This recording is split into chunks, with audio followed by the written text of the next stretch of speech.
بسم الله الرحمن الرحيم إن الحمد لله نحمده ونستعينه ونستغفره ونعوذ بالله من شرور أنفسنا ومن سيئات أعمالنا من يهدي الله فلا مضل له ومن يضلل فلا هادي له وأشهد أن لا إله إلا الله وحده لا شريك له وأشهد أن محمدا عبده ورسوله ربي اشرح لي صدري يسر لي أمري أحلل عقدة من لساني يفقهوا قولي یا رب زدنی علما یا رب زدنی علما یا رب زدنی علما اللہم انی اسألک علما نافعا وعملا متقبلا ورزقا واسعا یا مقلب القلوب ثبت قلوبنا علی دینک اللہم فقہنا فی الدین۔ السلام علیکم ورحمۃ اللہ وبرکاتہ۔ الحمدللہ، تمام تعریف اللہ رب العالمین کے لیے کہ اللہ تعالیٰ نے پھر ایک مرتبہ ہم تمام کو اس بابرکت مجلس کا حصہ بنایا۔ بے انتہا شکر احسان ہے اللہ تعالیٰ کا کہ اللہ تعالیٰ نے ہمیں پھر سے اپنے کلام کے ساتھ جوڑنے، اللہ کے کلام کو سمجھنے، اس پر غور و فکر کرنے اور اللہ سے اپنے تعلق کو، ایمان کو اور مضبوط کرنے کا موقع عنایت فرمایا۔ الحمدللہ، جیسا کہ آپ تمام کو پتہ ہے، ہمارے سورہ فاتحہ کا سلسلہ چل رہا ہے۔ پچھلی کلاس میں ہم نے تقریباً سورہ فاتحہ کے بارے میں اس کا مرکزی مضمون دیکھا تھا اور دیکھا تھا کہ کس طرح سے سورہ فاتحہ کو اور دیگر کن ناموں سے پکارا جاتا ہے اور کس طرح سے حدیث میں بھی چند ناموں کا ذکر ملتا ہے۔ سورہ فاتحہ کی ہم نے مختصر سی فضائل پر ہم روشنی ڈال رہے تھے، اسی سلسلے کو ہم جاری رکھتے ہیں۔ ہم دیکھتے ہیں کہ سورہ فاتحہ کی فضیلت کے بارے میں، جیسے ہم نے دیکھا تھا کہ یہ سورت جو ہے قرآن کی سب سے افضل سورت ہے، لازمی شفا دینے والی صورت ہے، اس کو پڑھنے والی کی دعا قبول ہوتی ہے۔ سورہ فاتحہ کے بغیر نماز جو ہے نامکمل ہے، قبول ہی نہیں کی جاتی۔ اور ہم نے دیکھا تھا اس سلسلے میں کہ حدیث کا ہمیں ایک مفہوم ملتا ہے جس میں آپ صلی اللہ علیہ وسلم فرماتے ہیں کہ سیدنا ابو سعید بن معلا رضی اللہ عنہ سے مروی ہے کہ میں نماز پڑھ رہا تھا تو رسول اللہ صلی اللہ علیہ وسلم نے مجھے بلایا،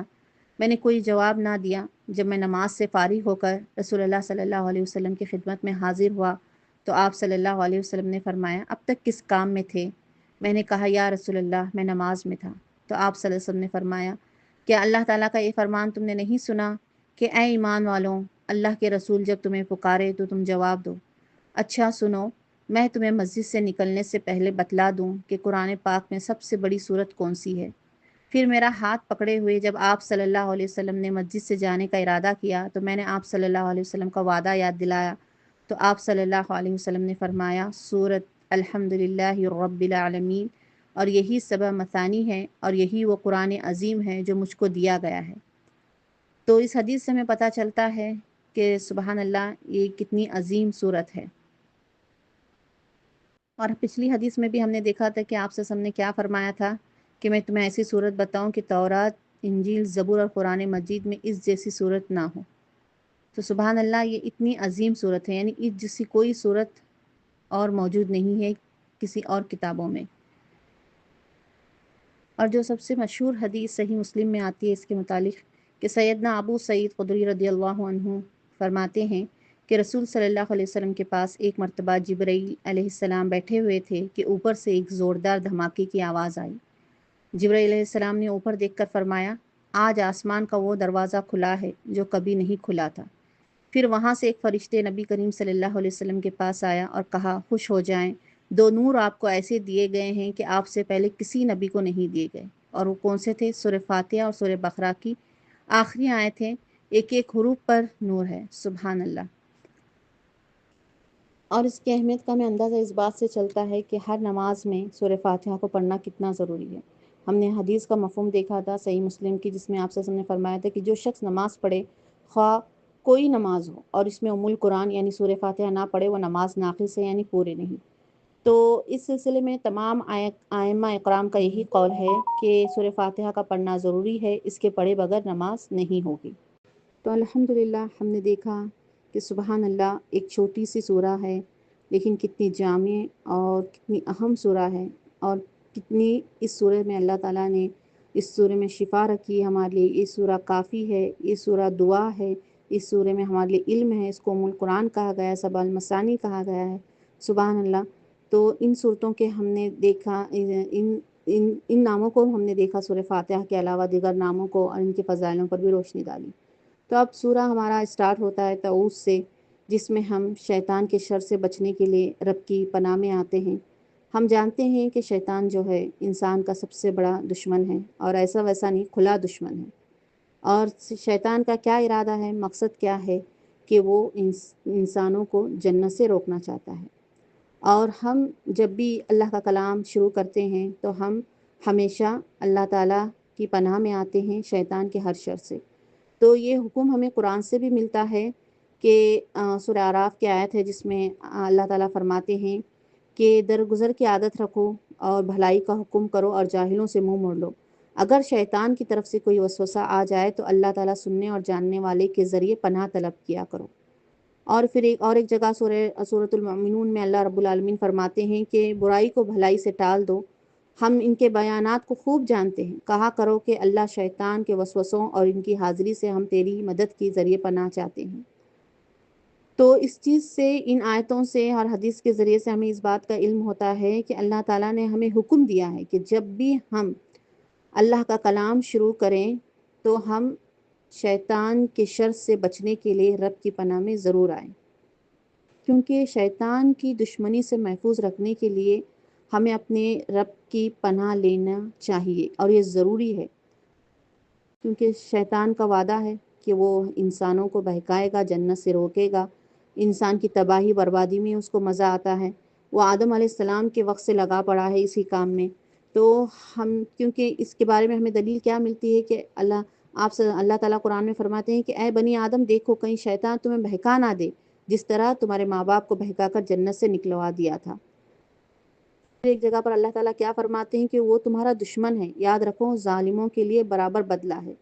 تو ہر جگہ پر اللہ تعالیٰ نے ہمیں بتا دیا ہے کھول کر کہ شیطان ہمارا دشمن ہے، اور کس طرح سے اس سے بچنے کے لیے ہم کس کی پناہ میں آئیں اور کس طرح سے پناہ لیں۔ اور اب جب ہم اللہ تعالیٰ کی عظیم کتاب اور اس میں عظیم سورہ فاتحہ کو پڑھنے جا رہے ہیں تو ہم اللہ کی پناہ میں آتے ہوئے شیطان کے ہر شر سے بچنے کی یہ دعا کر کر اپنی نیتوں کو ہم صاف کر لیں گے، اور ارادہ کریں گے، اپنے دلوں کی اصلاح کریں گے، اور منظم ارادہ یہ کریں گے کہ صرف ہمارا پڑھنا اللہ کی خاطر ہو، اللہ قبول کریں، ہم اللہ کے کلام کو سمجھ سکیں، اور ہم جان سکیں کہ یہ کتنی عظیم سورہ ہے، کیا اس میں اللہ رب العالمین ہم سے مطالبہ کر رہے ہیں، اور کس طرح سے اللہ تعالیٰ نے ہمیں اس میں ایک دعا کے آداب کو سکھائے ہیں۔ تو سب سے پہلے ہم اپنی نیتوں کو خالص کر لیں اور یہ دعا کریں کہ اللہ ہمیں شیطان کے ہر شر سے بچائے، کیونکہ وہ آگے سے پیچھے سے ہر جگہ سے وسوسے ڈال کر ہمیں ہر طرح سے نقصان پہنچانے کی کوشش کرے گا۔ وسوسوں کے ذریعے سے بیچ میں ہمیں روک دے گا کہ ٹائم نہیں ہے، یہ نہیں ہے۔ کتنی ساتھیاں ہمارے ہم دیکھتے ہیں کہ جڑتی ہیں، بعد میں پھر کسی مجبوری کے تحت بیچ میں چھوڑ دیتی ہیں، کس طرح سے کر دیتی ہیں۔ تو ہم سب سے کوئی نہ کوئی چیز ہوتی ہے، دیکھیے جب کہ دنیا ہم چل ہی رہی ہے، ہر دن ایک نئی ہمارے سامنے ہوتی ہے، لیکن ان سب میں ہمیں یہ ہے کہ ہم اللہ کے لیے اپنا وقت کس طرح سے نکالتے ہیں، کس طرح سے اس کو ہم ان وقت میں اہمیت دیتے ہیں اللہ کے کلام کو سننے سمجھنے کے لیے، یہ ضروری ہے۔ تو خالص ہم پہلی دعا ہماری یہ ہو کہ اللہ کی رضا کے لیے ہم کریں، اور دوسری چیز ہم ثابت قدمی کے ساتھ جڑے رہیں، اس اللہ کے کلام کو لے، اب عمل کرے، پھر اسے دوسرے لوگوں تک پہنچائے۔ تو یہ سلسلہ ہمارا چل رہا تھا، ہم نے طاؤس کو دیکھا تھا کہ کتنی اہمیت ہے، یعنی ہمیں اس سے پتہ چلا کہ اللہ کے کلام کو شروع کرنے سے پہلے اعوذ باللہ من الشیطان الرجیم پڑھنا کتنا ضروری ہے، کتنی اہمیت اس کی۔ اب ہم دیکھتے ہیں کہ بسم اللہ الرحمن الرحیم، اس کے متعلق جو ہے اختلاف ہیں کہ کچھ قراء جو ہیں اس کو کہتے ہیں کہ یہ سورہ فاتحہ کی یہ ایک آیت ہے، اور کچھ کہتے ہیں کہ نہیں، یہ سورہ فاتحہ کی ایک آیت نہیں ہے، یہ ہر سورہ کے شروع میں آ رہی ہے، اس کو پڑھنا ضروری ہے۔ اب آپ دیکھیں گے ہمارا انڈو پاک مصحف جو ہوتا ہے قرآن کا، اس میں اس کو الگ سے لکھا ہوتا ہے، اور سورہ فاتحہ کے پھر درمیان میں اس کو 8 آیتیں اس طرح سے بنا دیتی ہیں کہ بیچ میں جو ہے سورہ فاتحہ کے جو آیت نمبر 7 ہوتا ہے غیر المغضوب علیہم، وہاں پر وہ لوگ اس کو آیت کو یہ کرتے ہیں، چھٹی آیت کرتے ہیں، پھر 7ویں آیت وہاں سے الگ کرتے ہیں. لیکن ہم عربی مصحف میں دیکھیں گے بسم اللہ الرحمن الرحیم کو ایک آیت مانی جاتی ہے، اور صراط الذین انعمت علیہم سے وللضالین تک جو ہے پوری ایک آیت نمبر 7 مانی جاتی ہے. تو یہ اختلاف ہے قرآن میں، کہ کچھ لوگ اس کو مانتے ہیں کہ بسم اللہ آیت ہے، اور کچھ لوگ کہتے ہیں کہ نہیں یہ آیت نہیں ہے، جبکہ سب قرآن جس طرح سے ہر سورت کے شروع میں ہے اس طرح سے اس کو لکھا جائے گا، پڑھا جائے گا. لیکن یہی ہے کہ آیت ہو یا نہ ہو، لیکن ہم اس کو پڑھیں. اس کو اب جیسا آپ دیکھتے ہیں کہ امام کے پاس اختیار ہوتا ہے کہ وہ آپ بلند آواز سے پڑھے یا خاموشی کے ساتھ اس کو پڑھے، لیکن ہم بھی جب سورہ فاتحہ کو سٹارٹ کریں تو بسم اللہ الرحمن الرحیم کے ساتھ ہی سٹارٹ کریں. ہمارے پاس یہ ہے کہ ہم اس کو نہ زور سے نہ اس سے، جب ہم پڑھ رہے ہیں تو اس کو آہستہ آواز کے ساتھ ہی شروع کریں. اب جو اختلاف چل رہا ہے اس سلسلے میں، اس میں دونوں کے پاس دلائل موجود ہیں. دونوں جو ہیں قراء کے کوفی جو قاری ہیں تمام کے تمام، اور صحابہ رضی اللہ تعالیٰ عنہ، تابعین، تبع تابعین کی ایک جماعت اور پچھلے سب بزرگ اس سورہ فاتحہ کے اول کی ایک پوری اور مستقل آیت ہی کہتے ہیں اسے. اور اسی طرح آپ دیکھیں گے یہی اس پر سارے مصحف عربی جتنے بھی یہاں پر ہوں گے عرب ممالک کے مصحف میں سورہ فاتحہ کو پہلی آیت 1 نمبر ہی لکھا جاتا ہے. ٹھیک ہے، تو ہمارے پاس یہ ہوا کہ اس میں جو ہے اختلاف ہے، اس بات کا ہمیں پتہ چلا. بہرحال آیت ہو یا نہ ہو، لیکن ہم اس بات کو جان لیں گے کہ سورہ فاتحہ سے پہلے بسم اللہ پڑھنا ہمارا ضروری ہے. ویسے بھی ہم دیکھتے ہیں کہ بسم اللہ کا معنی کیا ہے، اللہ کے نام سے. ٹھیک ہے، بسم اللہ اللہ کے نام سے، لیکن ہم پڑھتے وقت اس طرح سے کرتے ہیں کہ شروع کرتی ہوں میں اللہ کے نام سے جو بہت مہربان اور بہت رحم فرمانے والا ہے. تو یہ شروع ہم اپنی طرف سے لگاتے ہیں، یعنی ہر کام میں، جس کام میں بھی ہم شروع کر رہے ہیں، میں شروع کرتی ہوں بسم اللہ بول کر ہم کھانا شروع کر رہے ہیں، بسم اللہ بول کر ہم گھر کا کوئی کام کر رہے ہیں، بسم اللہ بول کر یعنی یہ سارا ہم اللہ کے نام سے، وہ ہم خود سے لگاتے ہیں. تو اللہ کے نام کی برکت یعنی اس کام میں آتی ہے. یعنی لفظ اللہ جو ہے، جس میں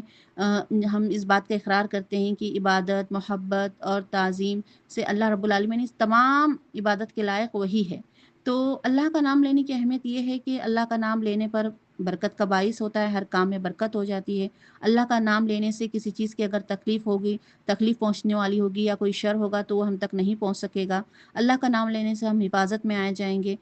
جائیں گے. تو اسی لیے بسم اللہ ہم جو ہے ہر کام سے پہلے ہمیں بسم اللہ پڑھنا چاہیے. کھانا کھانے سے پہلے،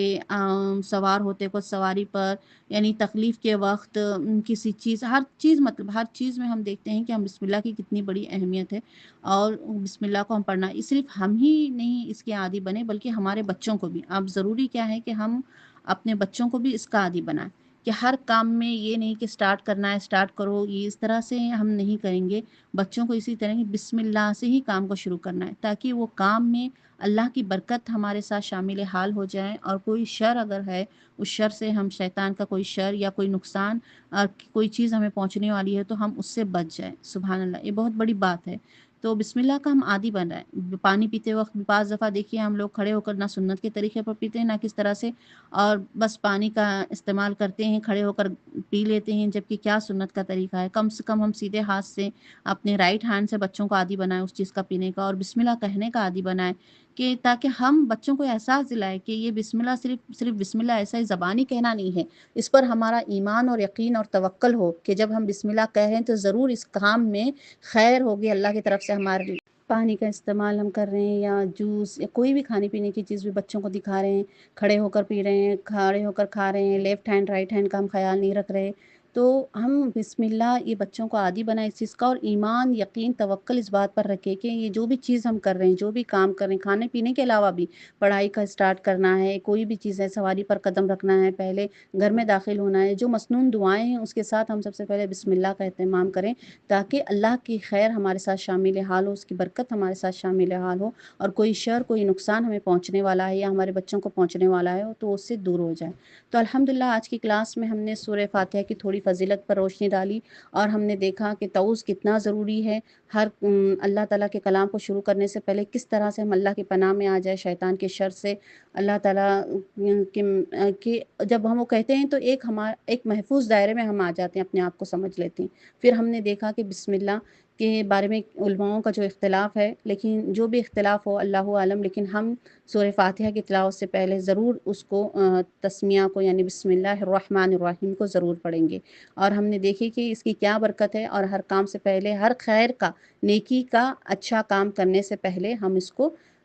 پڑھیں گے۔ یہ نہیں کہ ہر کام سے پہلے ہم شروع کر رہے ہیں تو ہم بچوں کو یہ تعلیم دے کے نہیں اب ٹی وی لگا رہے ہیں، آپ ٹی وی دیکھیے نعوذ باللہ اور اس سے پہلے شروع کریے، نہیں، جو خیر کا اچھا کام ہم کر رہے ہیں، جس کا حکم اللہ تعالیٰ نے ہمیں دیا ہے، ان کاموں میں اگر ہم بسم اللہ پڑھ کر اپنی شروعات کرتے ہیں تو ہم وہ جو بسم اللہ کی اصل برکت ہے وہ ہم تک پہنچے گی، اور وہ شر سے ہمیں جو پہنچنے والا ہوگا اس سے محفوظ رہیں گے۔ تو اللہ تعالیٰ ہمیں کہنے سننے سے زیادہ عمل کرنے کی توفیق عطا فرمائے۔ اللہ تعالیٰ ہمیں توفیق دے کہ ہم اپنی زندگیوں میں بسم اللہ اور اللہ کے کلام کو شروع کرنے سے پہلے جو احکامات ہیں ان کو اپنائیں، اور اللہ تعالیٰ جو بھی حق بات میں نے آج کہی اللہ اسے قبول فرمائے، جو غلطی کوتاہی ہو وہ شیطان اور میرے نفس کی طرف سے اللہ اسے درگزر فرمائے۔ سبحانک اللہم و بحمدک، نشہد ان لا الہ الا انت، نستغفرک و نتوب الیک۔